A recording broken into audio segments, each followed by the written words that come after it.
नमस्कार मित्रों।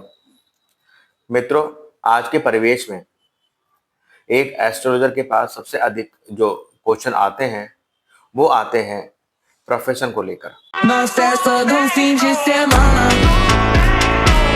बच्चों की पढ़ाई को लेकर कि हम अपने बच्चों की पढ़ाई किस क्षेत्र में कराएं, किस कौन सी साइट उसको दिलाएं ताकि वो पढ़ाई उसके करियर को जो है करियर ओरिएंटेड हो, और साथ ही साथ कि वो बच्चा किस प्रोफेशन में जाएगा। मतलब एक कह लीजिए कि बच्चे के कार्य क्षेत्र या उसके प्रोफेशन, उसके जॉब, उसके व्यापार, इनसे रिलेटेड जो क्वेरीज होती हैं वो बहुत ज़्यादा आती हैं। तो इन्हीं सब चीज़ों का ध्यान रखते हुए मैंने एक वीडियो बनाया था विगत दिनों, जो कि मैं अपने अपने यूट्यूब यानी कि ओम श्री हरि एस्ट्रोबट पर उसको आपसे शेयर भी किया है, जिसमें मैंने ये बताया था एक छोटे-छोटे सूत्र या मोटे-मोटे सूत्र आपको समझाए थे कि हम कैसे अपनी जन्म पत्रिका को देखकर ये जान सकते हैं कि हमारा बेटा किस क्षेत्र में या उसका जो प्रोफेशन की जो लाइन है वो किस क्षेत्र में ज़्यादा ही सूटेबल रहेगी, जहाँ वो अपना मन लगाकर अपने आत्म संतुष्टि के साथ काम करेगा और जीवन में प्रोग्रेस को प्राप्त करेगा। इस संबंध में हम अपने विगत वीडियो में बात कर चुके हैं। इसी परिप्रेक्ष्य में हम आज बात करेंगे इससे थोड़ा सा आगे बढ़कर कि देखिए वो जो हमने बात की थी उसमें हमने ये जाना था कि किस क्षेत्र में किस लाइन में जाएगा, बैंकिंग लाइन में जाएगा या फिर जो है कोई सरकारी जॉब करेगा, सरकारी नौकरी में जाएगा, या फिर वो रियल एस्टेट का काम करेगा, या फिर वो कोई कंसल्टेंसी का काम करेगा। मतलब एज अ मोर जो है हमने काइंड ऑफ जो है प्रोफेशन के जाने थे, और ये जाना था कि हम इसको कैसे देख सकते हैं। आज हम उसी वीडियो को आगे बढ़ाते हुए यहाँ बात करने वाले हैं कि वो व्यक्ति जो है किस क्षेत्र में जाएगा ये तो हम जान लिए, लेकिन अब उस क्षेत्र में क्या वो व्यापार करेगा या फिर जॉब करेगा, या कह लीजिए व्यापार करना या नौकरी करना, उन दोनों में से कौन सा उसके लिए सुटेबल रहेगा या कौन सा उसके लिए अच्छा रहेगा। आज हम इस विषय पर बात करेंगे।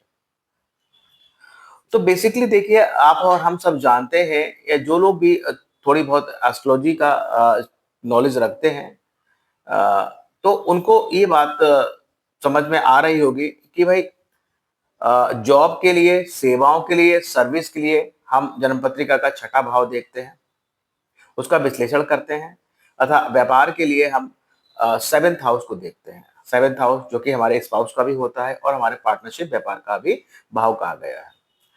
तो जब भी हम इस चीज का आकलन करें कि एक जातक जिस प्रोफेशन में वो जाना चाहता है उस प्रोफेशन में वो नौकरी करेगा या फिर व्यापार करेगा, तो उसके लिए हमें इन दो भावों को देखना बहुत ज्यादा जरूरी हो जाता है। इन दोनों भावों में से यानी कि सिक्स और सेवेंथ हाउस में से जो भी भाव मजबूत होगा, जो भी भाव अधिक बलशाली होगा, जातक को उस भाव से रिलेटेड काम ही करना पड़ेगा, यानी कि व्यापार करना पड़ेगा या नौकरी करनी पड़ेगी।